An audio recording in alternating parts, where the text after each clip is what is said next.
in case some people can't make it.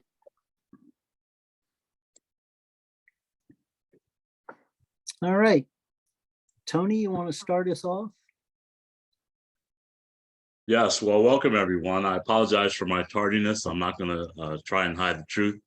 It's basketball season, and this is my relaxing weekend, first weekend of the tournament. Normally I'd be in Vegas, but I'm happy to say that I'm here on a Sunday, waiting for IU to play in the final game of the night and watching the World Baseball Classic. But welcome everyone. The TV is off, no distractions. Hopefully you can hear me because there's something weird going on with my video, but I am here, I am present. Tonight, we've got something special for you. We want to welcome Miss Leah Rothstein, who is the co-author of the follow-up to the book that we just finished reading, Color of Law. So on behalf of the Northwest Indiana African American Alliance, thank you everyone for joining us tonight, and we look forward to a rousing discussion about the next steps to that book we just read. So I'm going to turn it over to George, and away we go. Okay. Leah has quite a resume. She's a researcher and does analysis, but she's also got her feet on the ground working with grassroots community organizations. Early on, I think she did work with San Francisco and Alameda County on reform of community corrections, aiming at rehabilitation, not punishment. She's consulted with nonprofit housing developers, city and counties, and both private firms developing low-cost housing. She's done work on wealth accumulation.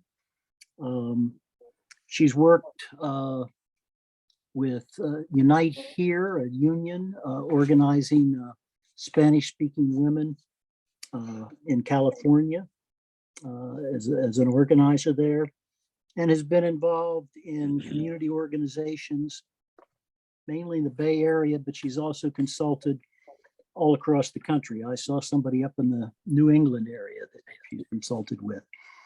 And I heard an interview with you, Leah, where you said that after reading your father's book, your question was what our question is what's next? And you spent several years going into that, and we're anxious to see what you had to say. All right. Well, thank you so much. Thanks all for being here on a Sunday evening, and thanks for having me. I will try my best to make this as exciting as 2 sports games happening at the same time.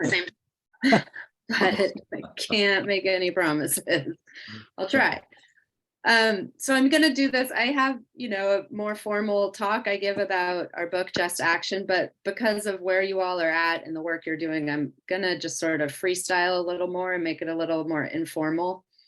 I usually start by talking about the color of law and summarizing its premise that the de facto segregation idea is a myth, that racial segregation didn't happen naturally or by choice or just by private actors, that it was caused by intentional action, unconstitutional action by our government at all levels that created our racially segregated communities. You all have read The Color of Law and have been steeped in it the last several weeks, so I'm not going to spend more time on that, but I'll jump into talking about what George said, which is what got us to write this new book. I'm not the only one who went to one of my dad's lectures and, listened to the history and was blown away by how much we had sort of collectively forgotten about how segregation was created. And now that we know that, and we kind of see that we have an obligation to do something about it, the obvious question for me and many others and you is, what do we do about it now? So my dad got me to work with him on this sequel. We spent the last couple of years writing it, and it attempts to answer that question for local groups like yours about what we can do to redress segregation in our own communities. Because, like The Color of Law showed, intentional government action created segregation. So once we see that it wasn't sort of something that just happened naturally or by choice, that we have no agency to do anything about, but it was intentional action by the government. We can see that intentional action can challenge it and do something to redress segregation. We also see that we have an obligation to do something about the unconstitutional past actions of our government. And so to meet that obligation and to take this intentional action, we believe we have to pursue a two-pronged strategy. One is to pursue strategies that ensure we don't continue to perpetuate and create segregated communities going forward. So that's the forward-looking sort of prong. And the other is to redress the harms of the past, to address the disparities and the harms that have been created by the segregation that already exists, because we can't just sort of say, as the Fair Housing Act of 1968 did, that now we no longer discriminate on the basis of race and now everything is great, right? We have to address the wealth gap that exists, the disparities in educational opportunities and job opportunities, everything that's sort of a result of the segregated communities we live in order to actually have equity and have well-resourced, integrated communities where everybody lives in places of high opportunity. So to make progress on those issues, we believe that we need a new activated civil rights movement that starts in our own communities that are biracial and multi-ethnic, that are working on issues that are relevant to their own communities. So this is something you all are already well on your way to doing and have been for a while, from what I understand. We focus our book on people like you and those who have maybe never been involved in local activism, but want to know how to support something like what you're doing, or also more policy wonky people. So we have a broad audience that we wrote this book for. And what we argue in the book is that we really need to focus on local action. We need to see what we can do in our own communities to begin to move the needle on some of these issues. We understand that federal policy change will be necessary eventually to see the changes we want to see, but that sort of massive federal interventions and investments, they're just not really realistic right now with the federal political climate as it is. So we can start locally, and there's a lot that can be done locally, as you all have shown and have been doing. So since you're looking, as I understand, for more ways to work on these issues in your community, I thought I would, instead of sort of going into deeper detail on some of the strategies, of giving like a broad overview. Our book, Just Action, has dozens and dozens of strategies that a community group can take on. So I picked out, a bunch of them, and I'm going to sort of go through them in like the broad view, and then in the Q&A and discussion, we can dig into any that seem particularly relevant or important to you. We write about all of these, and as I said, for a broad audience, so I hope that what I say isn't too elementary for you or, too old news. I hope some of it is new and sparks some interesting conversation. So let's see. In Just Action and in policy, like housing policy circles, they talk about these kinds of strategies for redressing segregation in two main categories. And the first is those categories that seek to increase resources in lower income, segregated, primarily African-American communities, where the concentration of poverty is a direct result of government-sponsored segregation, those unconstitutional actions you read about in Color of Law. So those strategies, some call them place-based strategies. They attempt to increase resources in these lower resourced communities and also prevent displacement in those communities as they become places of higher opportunity with more investment. They tend to become more expensive. More people with more money want to live there, and the people who've lived there for a long time are threatened to be displaced. So there's a lot of strategies that can try to prevent that displacement, so the people who've lived there for a long time can remain in their community as it starts becoming a place of more resource and opportunity. So that's one type of strategy. And the other is what policy wonky folks call mobility strategies. And those are strategies that attempt to open up exclusive, usually primarily white, higher cost areas to a more diverse community, more diverse residents. And also to prevent white flight as those neighborhoods start to diversify, so that we can maintain some healthy integration and stable integration of those communities. So I'll start with those strategies, those what are called mobility strategies, attempting to open up exclusive, primarily white communities to more diversity. So one main strategy that falls under this category is zoning reform. And I know I watched some of the video from your last meeting where folks give updates on what's been going on. And I know zoning came up in terms of building housing. Zoning reform is a way that you can, in a town, I'm not super familiar with your town's zoning code, but often the zoning code will say that in most parts of a town, only large houses can be built on large lots, or only one house per lot. And that ensures that the housing that's built is expensive, right? Because they're bigger, there's less housing, the demand is higher. So a way to increase the diversity of housing opportunity in a community is to allow a more diverse type of housing to be built. And that is often by changing the zoning code so that lots can contain more than one house. So duplexes, triplexes, multifamily. There are places that are pursuing large scale zoning reform. I know the gentleman who spoke at your last meeting about trying to change the zoning for particular lots to be able to build some multifamily housing. That's one way to do it on a project by project basis. There's also some cities, towns, and states who are rezoning their whole zoning codes to prohibit single family zoning at all. So Oregon is a state that has done that for their larger towns and cities. California has, Minneapolis has, although that one's tied up in court at the moment. Vermont is considering doing away with single family zoning as well. So that's a way to create opportunity for more affordable housing and more mixed, more moderate cost housing, just a more diversity of housing opportunities in a community where people are often priced out of that community because the homes are too expensive, because they're required to be too big, or they're limited how much that can be built. Other zoning reforms that could help make building smaller, more affordable units possible is things like reducing the required number of parking spaces per unit. A city might require 2 parking spaces per unit, and that just makes multifamily housing either cost prohibitive or there isn't space to provide the parking and build the units. So some cities are doing away with parking requirements at all if the housing is near a transit stop, say, or reducing the number of parking requirements, and that helps reduce the cost and make multifamily housing more possible. So parking spaces, allowing the building to take up more building area in the lot, on the lot. These are all sort of technical pieces of the zoning code, but they make a big difference in making building housing to be more affordable.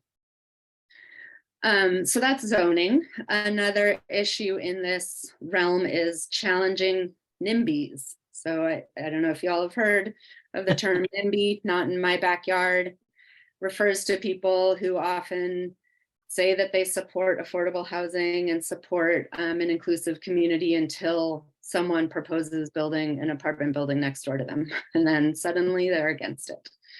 And so NIMBYs have challenged affordable housing, lower cost housing, multifamily housing in communities all across the country. I talk to a lot of groups who hope I had the answer, the magic bullet to how to sort of stop this NIMBY opposition. And I would say that there isn't a way to stop it. All we can do is challenge their opposition as sort of forcefully as they present it, as they're often NIMBYs are afraid of property values going down or afraid of some threat to their community character. These are often veiled, sort of racist language used to keep a community all white and expensive and exclusive. And those, in my opinion, those challenges to building housing just have to be called out for what they are.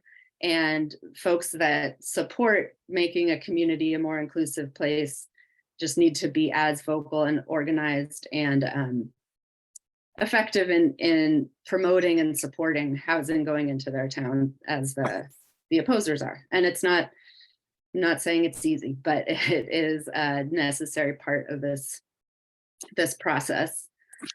Another piece on this front is the low-income housing tax credit. Has anybody heard of this program? Another slightly technical policy around housing. It's the largest federal subsidy for building low-income rental housing. And it's usually built to build developments that are almost all low-income units, and they're usually placed in low-income neighborhoods. And that is because of the way the program is, the tax credits are allocated, and they're allocated by a state agency. So every state has a tax credit allocating agency that decides every year how they're gonna decide who gets these subsidies for building housing. And in that point system that they develop, they often give more preference to projects that are sited in lower income communities. And what we argue is that these developments, these subsidized lower income housing for lower income families, should be sited in moderate and higher income communities, so that those families have the opportunity to leave high poverty communities if they choose to. And the way to do that is to advocate to your state tax credit allocating agency and the local agencies that often tax credit projects are supported not only by tax credits, but by local funding from local cities and counties. So there can be preference given to developments that are built in higher income communities in order to create more opportunity. There can also be preference for developments that include a range of income units for a range of income families. So they're not just concentrated, all lower income families in high poverty areas. We're trying to sort of create more opportunity for mixing it up. Another program is the Section 8 voucher program, which is another large federal program, although not large enough. It only reaches about a quarter of the people who are eligible for Section 8 vouchers. And those go to lower income families to help them rent units in the private market. So instead of being tied to a unit in a public housing development or a tax credit unit, these are vouchers that the family can use to help pay their rent on the private market. And it has the promise, and the program had the intention when it started to allow lower income families the opportunity to leave high poverty communities if they choose, by not tying this subsidy to a place, right? They could use it anywhere in the jurisdiction of the housing authority, but only 5% of voucher holders across the country actually live in higher opportunity communities. And that's for a number of reasons. One is discrimination. On the federal level, it is legal to discriminate against a tenant because they use Section 8. But on the local level, a lot of cities and counties and states have outlawed that kind of discrimination. It's called a source of income discrimination law. And I'm not sure if your town has one. I don't remember seeing it, but that's something that could be supported to make it illegal to discriminate against Section 8 voucher holders, so that there's more opportunity for them to live where they want. Excuse me. And, yeah. I need to ask the question. Can you help me understand what a higher opportunity community is? Yes, thank you. There's various definitions, but when I refer to a higher opportunity community, I mean somewhere where there's well-resourced schools and access to open space and access to jobs and transportation. It's sort of a policy term, a high opportunity community. They're usually higher cost communities. They sort of have better resources for people who live in them. Does that answer your question? So like a white community, right? They usually are, yes. Okay. All right. Yeah. And so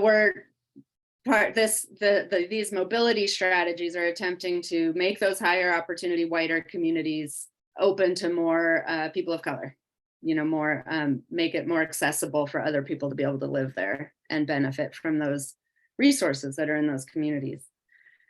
So the voucher for Section 8, the voucher amount itself, the way the program is set up, makes it hard for voucher holders to live in higher cost areas. The way the voucher works is a family gets a voucher, they pay 30% of their monthly income towards their rent, and the voucher makes up the difference up to a maximum voucher amount that's set based on the median rent of the entire metropolitan area's rents.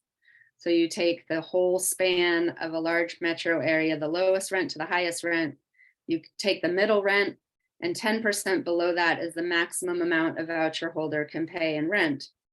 And so that means over half of the rents in the metropolitan area are out of reach of a voucher holder. So this promise that Section 8 voucher holders can use their voucher to move anywhere is kind of an empty promise.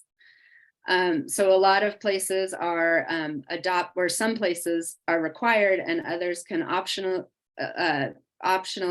what's the word I'm looking for, can opt to adopt, voluntarily adopt a system where they base the voucher amount on a smaller area instead of the entire metropolitan area. It's, say, a zip code or a group of zip codes. And so in higher cost areas of a metro region, a voucher will pay a higher rent than in lower cost areas. So that makes it more possible for voucher holders to move to these higher cost areas. And that's something that a public housing authority can opt to do. And a local group can advocate that their housing authority look into adopting. They're called small area fair market rents. Some places also have comprehensive mobility programs to help voucher holders kind of navigate and find and look for units in these higher cost areas, help them pay the higher security deposits and moving expenses and such, and help recruit landlords to rent to them. There's also things that the Public Housing Authority can do to make it easier for landlords to be in the program. That's one of the complaints landlords have. Often there's a lot of paperwork and waiting periods, and they have to leave their units vacant while they wait to be approved. And so there's things that a Public Housing Authority could do to smooth the process to make more landlords willing to participate in the program. And that's another thing that we can advocate for locally with our housing authorities to streamline that process. Section 8 can also be used for home ownership. And this is something that a lot of communities don't know about, and many housing authorities don't use this option, but they can allow the voucher to help pay a mortgage. And it works pretty much the same way as a rental voucher. It just goes towards a mortgage, and the homeowner, the voucher holding family, earns equity while they're paying towards that mortgage. And that's also something that a public housing authority can choose to adopt that program. They often resist because it takes more work and they have to educate their staff. Their staff is usually knowledgeable about rentals and not so much about home ownership. Might take working with banks to agree to provide the mortgages, but it's not impossible, and it can be a very effective way of helping build wealth for lower income families in that program. So I know I'm like throwing a lot of information at you. Those are some of the strategies for, opening up these exclusive, wider communities to more diversity. Some strategies for increasing investment in lower income communities and preventing displacement. While we do that, these strategies can be used anywhere, obviously. And even if an entire community doesn't sort of fit that description, it can be used to help renters in lower income areas of a community, for example.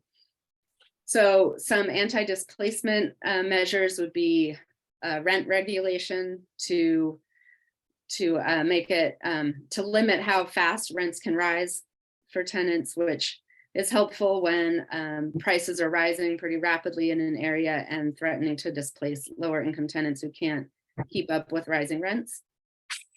There's just cause eviction ordinances that can be passed on the local level that make it illegal for landlords to evict tenants except for a just cause, which is usually a non-payment of rent or property damage or not following the rules of the lease. And that helps Also, kind of for gentrifying areas, often lower income tenants are evicted so that the landlord can then benefit from higher income folks who are trying to move into the area. So just cause eviction ordinances can help prevent some of that. Another piece of the eviction puzzle is once a family is served an eviction notice, often they don't have representation in an eviction hearing. Landlords usually do, and tenants usually don't.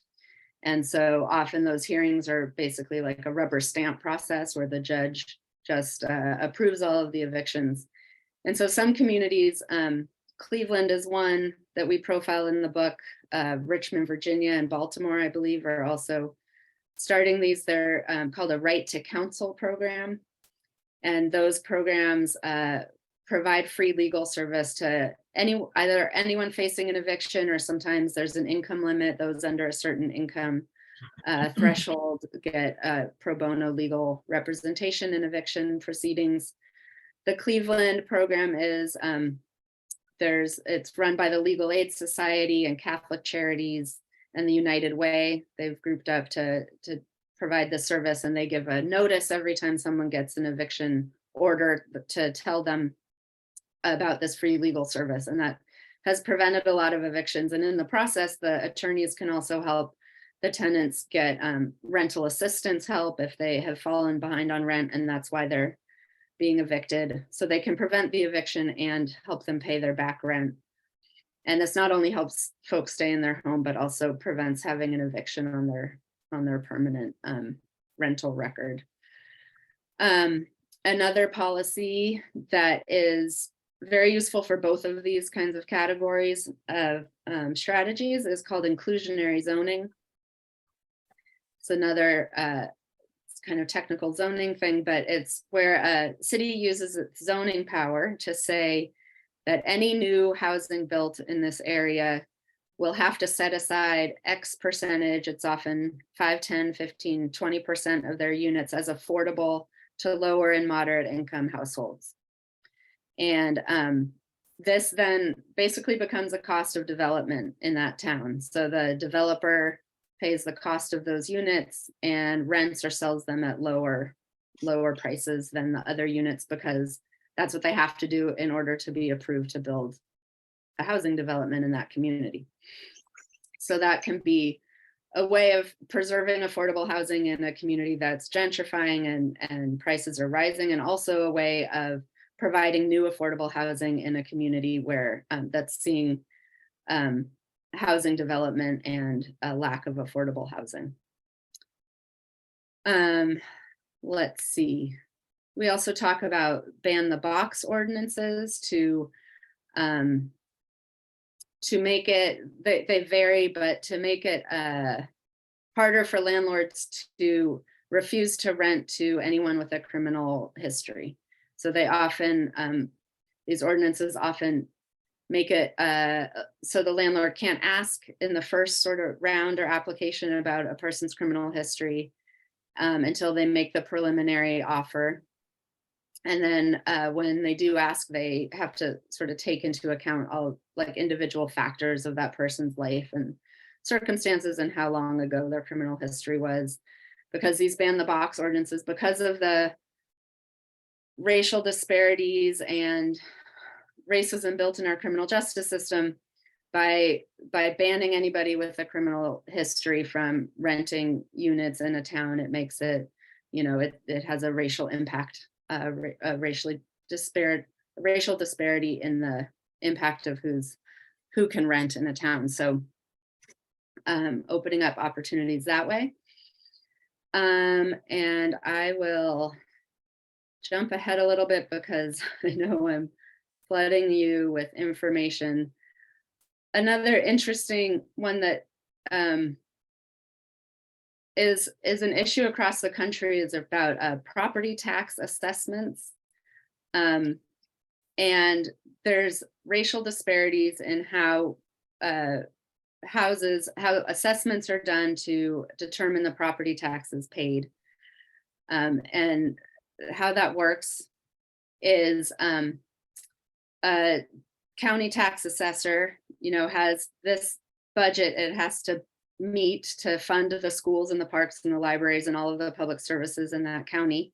And it takes that amount and it takes the value of all of the homes that it believes the value of all the homes in the town are, and figures out what percentage to tax each home in order to meet that budget for the jurisdiction. Now, the problem is that the tax assessors don't usually recalculate the values of homes every year. And homes in white communities tend to increase in value faster than homes in African-American communities.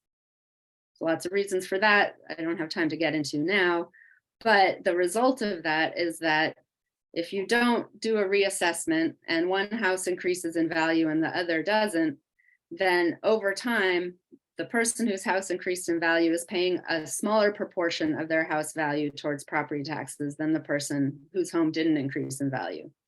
And so those African-American communities where they're paying a higher proportion of their home value in property taxes are paying more than their fair share. And the white communities where their homes are gaining value, but their property taxes aren't rising, are paying less than their fair share. So there's this disparity. And this also limits the wealth building potential of home ownership in African-American communities. And so one thing we could do about this is a very local issue. We can make sure that reassessments are done more frequently on the local level in order to assess property taxes, to ensure fairness. Can look into this and sort of do an analysis and see if this is happening, and if it is, what can be done to do reassessments more regularly and ensure that everybody is paying the same percentage of their home value, right? And kind of a more radical idea is, if this has been happening for a long time, which it has, some cities haven't done reassessments for 50 years, so it's been happening for a very long time, is to pay back those African-American families who've been paying too much in property taxes over all these years. So it's another thing we can work towards. Let's see. There's also, related to the property tax issue, is when a family's property tax rises faster than they can keep up with. Say they bought their home, they own it outright, they might not be paying a mortgage on it anymore.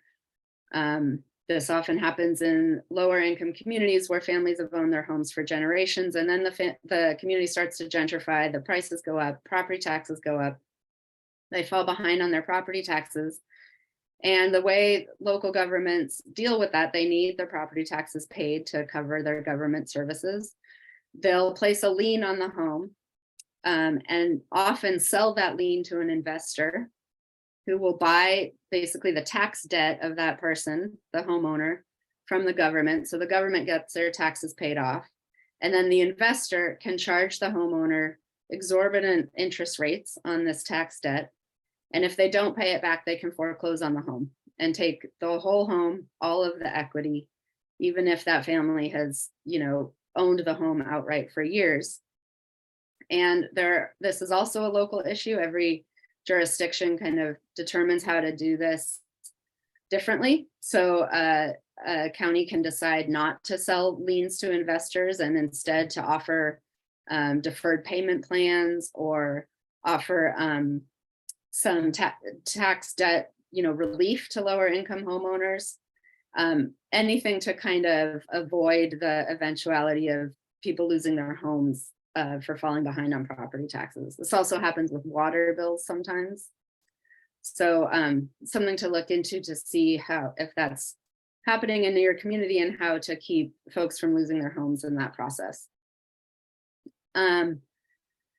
So those are the two main categories of strategies. And then there's some strategies that kind of span both of them. And this includes a lot of home ownership support strategies like down payment assistance and subsidies for African Americans to buy homes in any community, saving support plans, reforming the credit scoring system. I'll take just a minute on that. So we all probably are aware of the credit scoring system. It tells banks, how worthy of a borrower we are, basically. And it takes our financial history, puts that into an algorithm and tells the bank if we're a worthy borrower for a mortgage, how likely it is we'll repay that mortgage. Makes sense on the surface, right? If I've defaulted on a loan in the past, maybe they don't want to loan me more money in the future. But that system only takes into account a certain kind of financial history. And it's a kind of financial history that whites have more often than African Americans. So that is past mortgages go into a credit scoring algorithm, but past rental payment history does not. So if you've been a renter your whole life and have never missed a rent payment, it doesn't give you any benefit towards your credit score for never missing a rent payment. And there's, again, this is something takes a little more work on banks and credit scoring companies' part, but it's not impossible for them to start accounting for rental payment history when determining if somebody should get a mortgage. And this is something, there's talk about reforming the system nationwide, but while we wait for that to happen, because it's not a fast process, we can work locally with individual banks in our communities and work with them to start collecting rental payment history, maybe utility bill payment history, and factoring that into their determination of if somebody's a good candidate for a mortgage. And that would really help open up home ownership opportunities for African-American potential home buyers. So I think, the last sort of category of things we talk about is advocating for private industry to step up to their obligation to redress the segregation that they've contributed to. So we can often track down the companies that have contributed to segregating our communities. Sometimes communities do this by finding those restrictive covenants on the deeds of homes that when the home was built, it said it could only be sold or occupied by whites. Those are no longer legally enforceable, but the covenants are on the deeds of homes, forever, even though they can't be enforced anymore. And usually on that covenant on the deed is the realtor that first sold the house, the builder that built it, the bank that first financed building the house. And those companies might still be in business, or they have been bought and they have successor companies that are in business. And those companies, a lot of companies these days are saying they want to do better to address racial disparities and to really make Black Lives Matter. So here's how they can step up to do that, is to contribute to remedies for the segregation that they caused and contributed to. Those remedies could be, down payment assistance, subsidies for home buyers, a lot of the things I've been talking about. So I think I'll stop now and see what you all think. And I think there's some questions in the chat, so let me just check those out. Yeah, we have a few questions, and I think George specifically had Paul Schreiner, who I see is unmuted. He had an initial question for you, Ms. Rothstein. If you see me prompt you to unmute, that is my way of signaling you that I have acknowledged your question, and then you can unmute yourself and go ahead and ask your question. I'm going to ask everyone to stay on mute. That way we get everyone's question out. And then we'll go in order of the chat, or if I see you raise your hand. Right now, we do have 2 questions that are prompted in the chat, but we'll start with Paul. Ms. Rothstein, if you're okay starting with the question and answers. Sure. Okay. Is that the Go one ahead, in the Paul. chat? Paul Schreiner is online. Okay, gotcha. I'm right here. I don't know if my name is, I think my name might be iPhone. That's beside the point. Thank you very much for that presentation. It is amazing how many of the things that you have mentioned we have confronted. Certainly the zoning issue is central to our problem, but all the rest of them fall in the same category. If you don't know, this is a relatively small town in Northwest Indiana. Our population is about 35%. Our minority population is small. And virtually all of the solutions that you suggest are predicated on a local government that somewhat embraces the ideas of color of law. For example, you mentioned a public housing authority. That is a dirty word in the minds of local political and governmental officials. They want to stay away from a public housing authority as hard as anything. So we pushing a big rock up a hill in that the kinds of ideas that you suggest are anathema to the political climate in our town. And short of electoral victory, we need some strategies to move the hearts and minds of those people who make the policy decisions, who write the building ordinances, who control the zoning. I can go into great detail. Suffice it to say that there are just numerous roadblocks to our organization moving ahead with visions that we have and specific plans that we have, because they don't want it here. Yep. Yeah. Well, I apologize if I made it sound like any of this would be particularly easy. You didn't. I don't, even the places I mentioned that have passed zoning reform, it didn't happen easily, and it didn't probably start with the elected officials. It starts with people like you all, getting more people in your community to be interested in these issues and more people to recognize that this is important and it's not just something that only the planning commission should be aware of, that zoning is something that affects everybody and housing unaffordability is something that affects everybody. And it takes, that slow, methodical organizing to change the hearts and minds of the electorate first, and then that will have to create pressure on the electeds. That was the answer that I expected. And I don't disagree with it. I wish it was. I wish there was an easier path. I do too. Yeah. Okay. I would say, just from the research we've done for this book, in case it's heartening at all to hear that it does work, it's hard work, but I have this example from folks I met recently. I'm in California. Housing here is like a whole different world than anywhere else, but housing is too expensive everywhere. So it's kind of the same issue.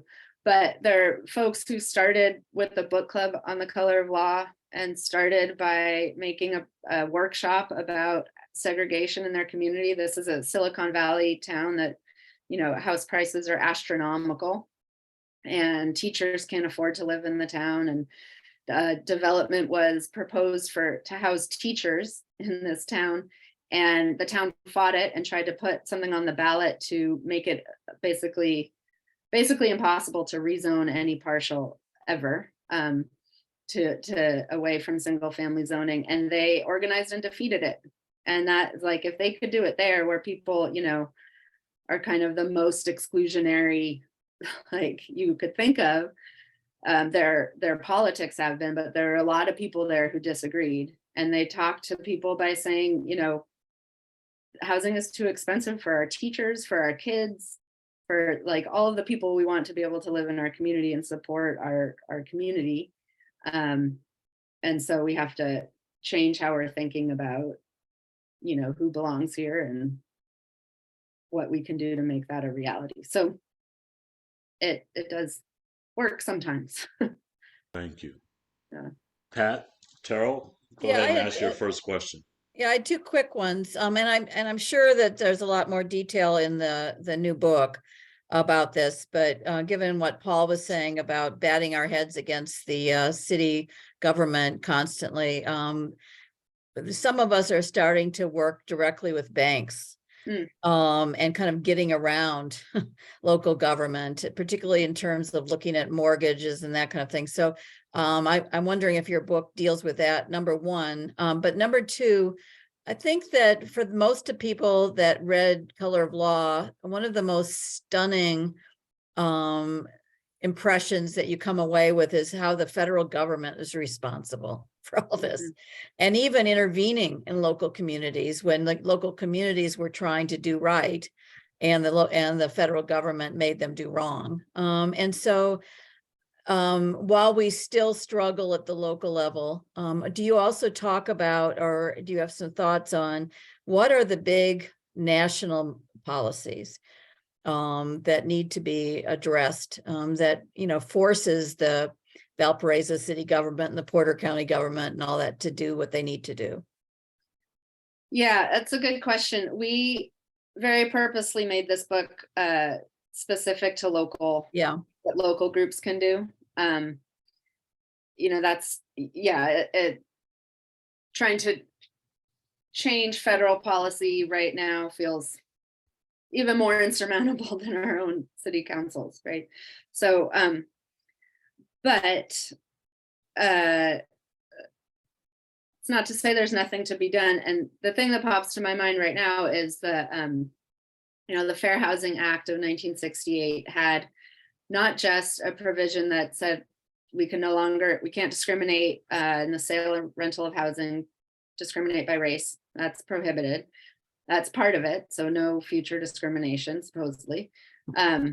And it also had a provision that cities, towns, governments, realtors, had to affirmatively further the act's purposes, which has been up to interpretation a lot, but it means that it's not enough to just not discriminate, that all of these real estate industry and government actors have to proactively take acts to undo the past discrimination and to desegregate our communities. And that's a provision that is often overlooked. It's the Obama administration wrote a rule around how cities and counties can actually do that, affirmatively further its purposes. And there's a whole planning process that they were required to go through, where all of the the regional, city, county governments and housing authorities, school districts had to contribute to a plan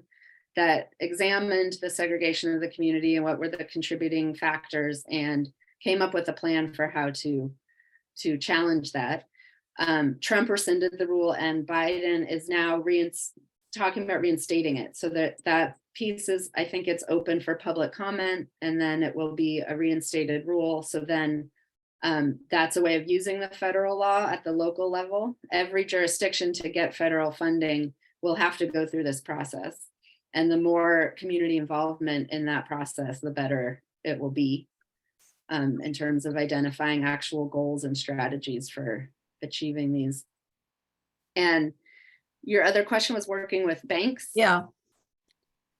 Yeah, like how to do it or what to do. Well, with them? I mean, we're starting to work with banks, and I don't know if you know about our Freedom Recovery Fund, but to look at, both bolstering savings for home ownership, but also looking at policies for mortgages using, credit histories and all the things you were starting to talk about. And it's interesting that, we started working with two different banks, and both of them seem to feel some pressure to show that they're increasing their Black mortgages. That's good.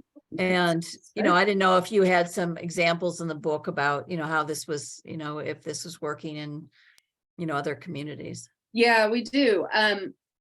We talk about some big banks who were required in settlements with the Department of Justice to provide down payment assistance to underserved communities because of their performance in the subprime lending fiasco.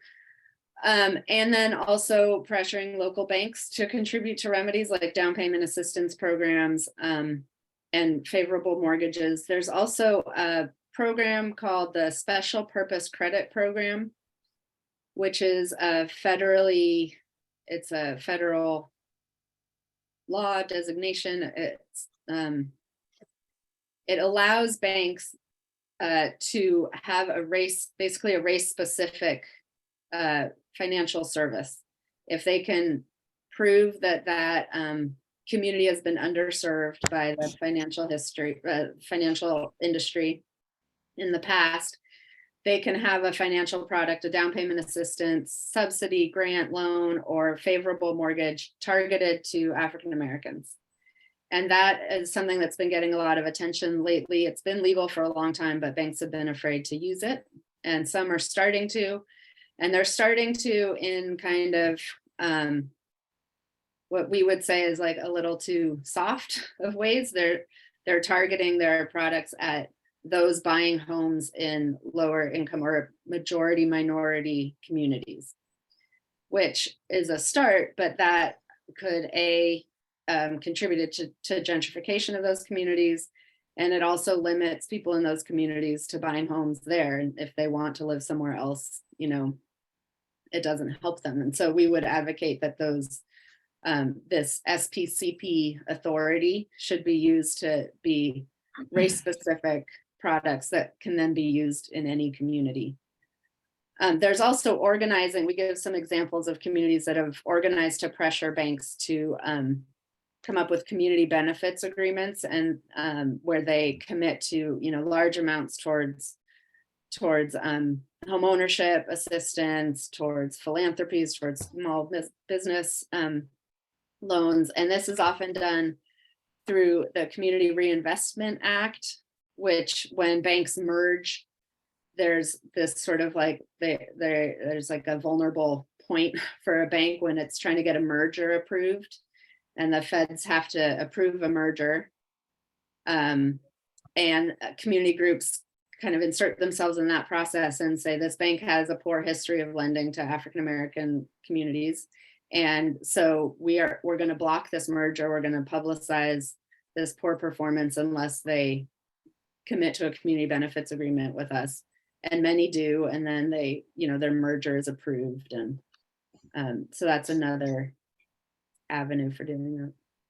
All right. Thank you, Ms. Rothstein. Mhm. Gregory, your questions next.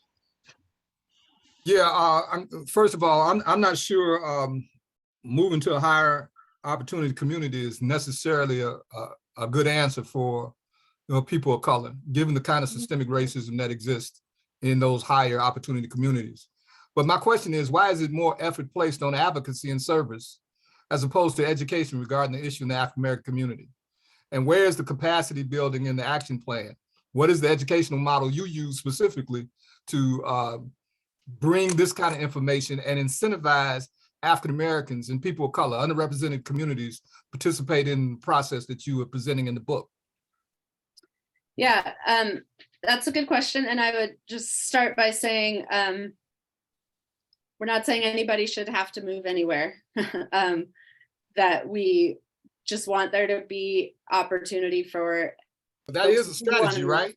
Excuse me? That is a strategy though, right? To move into a higher. It is a strategy. Yeah. So And to make that possible, to make that possible, it shouldn't be, those people who want to move to those communities shouldn't be blocked from doing so by price or other avenues. So, and in terms of like the education and advocacy and actual organizing piece of this, so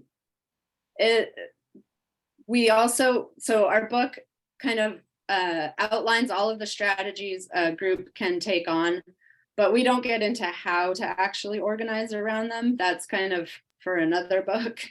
And what we're hoping is our book like spurs ideas and helps people realize that there's not nothing that can be done about these issues in our own communities. And then hopefully they can connect with those organizations like many of yours that help them learn how to organize and be advocates and do something about these issues. But we don't have a plan for actually, this book isn't a prescriptive one. It's sort of offering all of these options and hoping that folks pick up on them and then organize around them. That sort of answer your question? No, but that's okay. Thank you.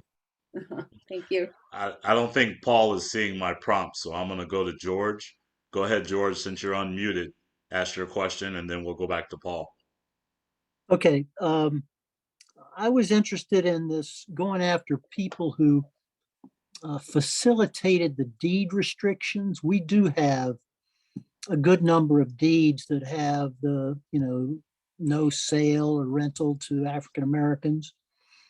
And so that's something that I think we might follow up on, though I think, it's probably not, as many of these things are, not a legal case where we can file a lawsuit, but maybe use this to go after the realtors or the banks or the title companies that allowed these restrictions. The other thing is that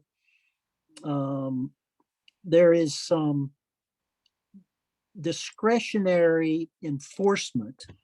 The first African-American family that moved into Valparaiso in 1968, the group that built that house was required to put in a 30-foot wide boulevard at the end of a dirt road. It was featured in Time magazine. It's a pretty demonstrative picture. And so that was clearly the town enforcing a technical requirement where they had never done so before.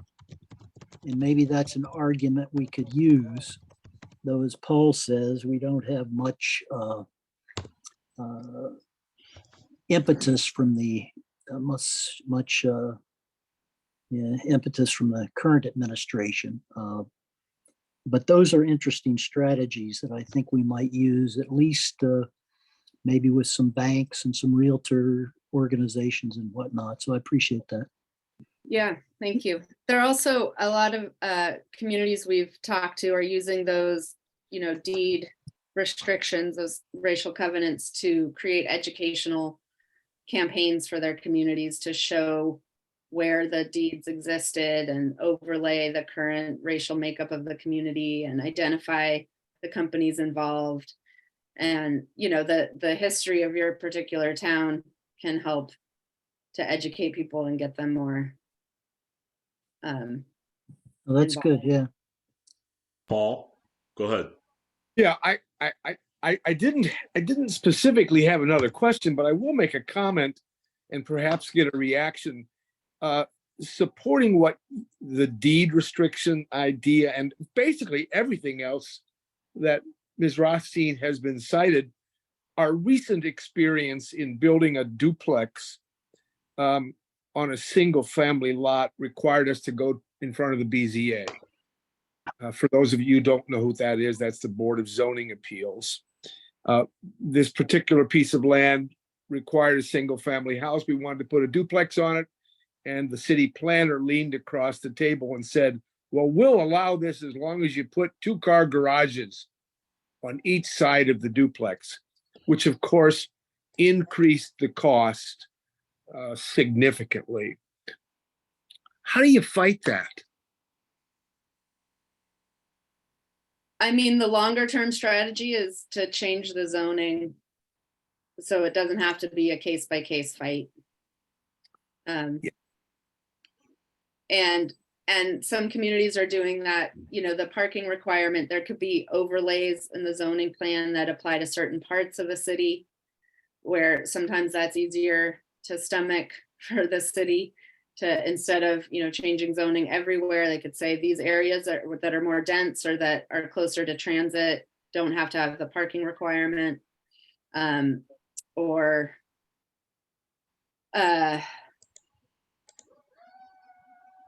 Yeah. Seems to me the answer you gave me for my first question applies to an awful lot of this, and that is we've got to change the minds of the electorate. Yeah. Okay, we've got 2 questions remaining. Tina, go ahead.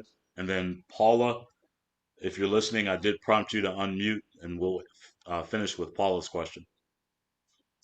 Okay. So like when Blacks integrate into white neighborhoods, can assessors deliberately raise Black homeowners' property values, causing them to pay higher property taxes just to kind of force them out of their homes? No, they usually can't do a specific, it's a citywide reassessment or a countywide reassessment. So what happens is not that specific people's homes are reassessed, that and their taxes go up and they're forced out of their homes. It's more that in communities that are gentrifying, their property taxes are rising higher just because everybody's are rising higher. And it's a higher proportion of their home value than someone whose home value is like this high. So those, I don't think that strategy is used intentionally targeted towards certain households to force them out of their home. But what happens when they fall behind on their taxes, it also isn't specific to a home, but it does force often lower income communities of color out of their homes through that tax lien process. Right, Yeah, right. So who has the power to change that? the tax lien process. Mhm. It's usually the county assessor. It's usually an elected position.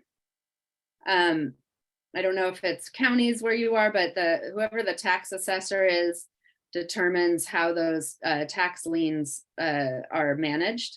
And some cities have changed their policies so that the liens can't be sold to investors, that they have to be Mhm. collected in-house, Mhm. and that at least there's more accountability if a public agency is doing it than an investor who then charges, 20% interest on that debt and walks away with a bunch of money and a house.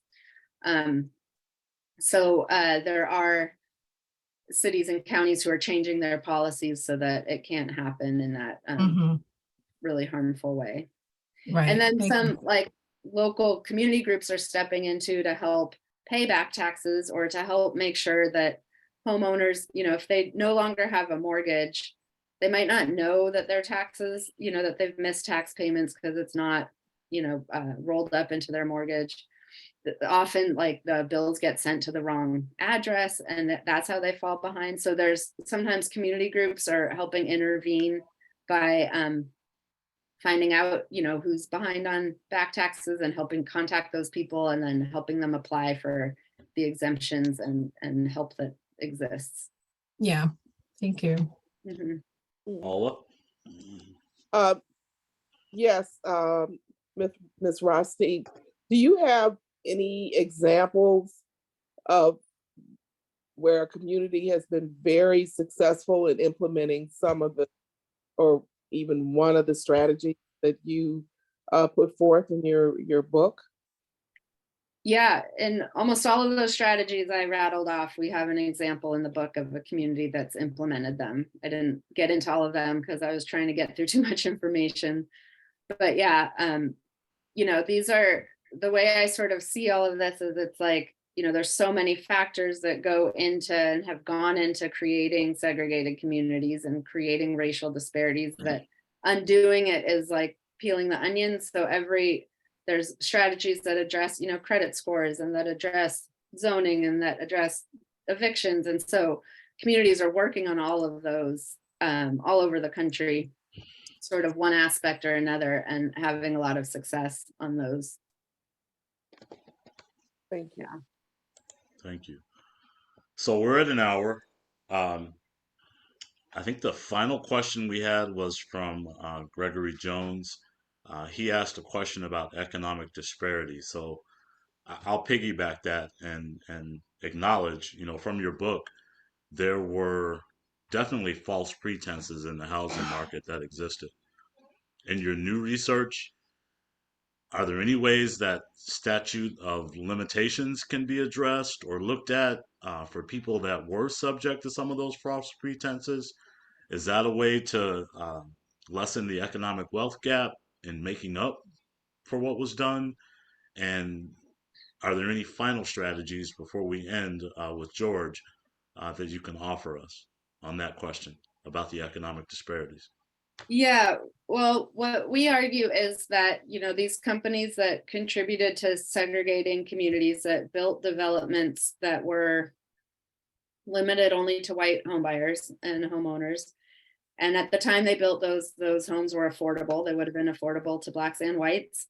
And now they no longer are. So there's this gap, and those white families built wealth. I mean, you all know all of this history. The white families built wealth and African-American families were prohibited from doing so. So they can no longer afford those homes now that, discrimination is outlawed. So identifying the companies that help contribute to that. A way for them to remedy their past actions and the harms that have caused is to subsidize those homes to bring them down to the price that they were when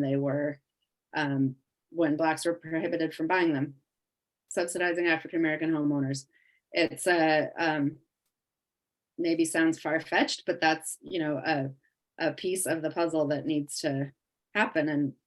And that would help to remedy the acts that they took in the past. And that is a piece of it. Thank you. Mhm. Unless I see any other hands raised, am I seeing anything? I'm looking around the gallery one last time. Tina has a hand raised. Yeah, so Leah, thank you so much for joining us. You did give us permission to record your presentation. Do we also have your permission to put this on our YouTube channel? Sure, yeah. Thank you. Would you be willing to send me a link to it? Yeah, sure. Great, thanks. That's great. And Leah, again, we want to thank you for taking the time to talk with us. And I know a number of us are looking forward to reading the book in detail, which we'll get on June 1. And it's given, you know, I know some of us who are working on this day in, day out here, some ideas about other strategies we can use, and that's really helpful. So appreciate the effort that you and your dad have put into trying to line out all of these various options, because the regime change is something that, you know, we clearly have to do here as well as nationwide. There are lots of these strategies that we can use with banks and with other institutions here that have participated, and I really appreciate that. So thanks so much. Yeah, thank you. I really hope this was useful, and I just commend you for all of the work you're already doing, and I hope this helps add to that. I'm putting a link to our book's website in the chat. It'll have information for our speaking events when it comes out. As George said, our first one is in Chicago, and as we get information about how to register for that, it'll be there. So check back there, and I hope to meet you all in person out there. Yeah, good. Well, I see some of one it will be hand there. that went up. I'm not sure if that was a hand clap or not. It was a Okay. hand. All right. And then I neglected, I see there's 2 iPhones. Did that second person have a question separate from Paul? I'm so sorry. That's Brigea. Okay, so I think we got Brigade. all the questions asked. Yeah. I think we're Brigea, good. you have a question? No, thank you. All right. Thanks so much. Thank you. Thank you very much. Have a good night. We'll be in Have a touch. good night, All everybody. right, take care. Bye-bye. Good night. Bye.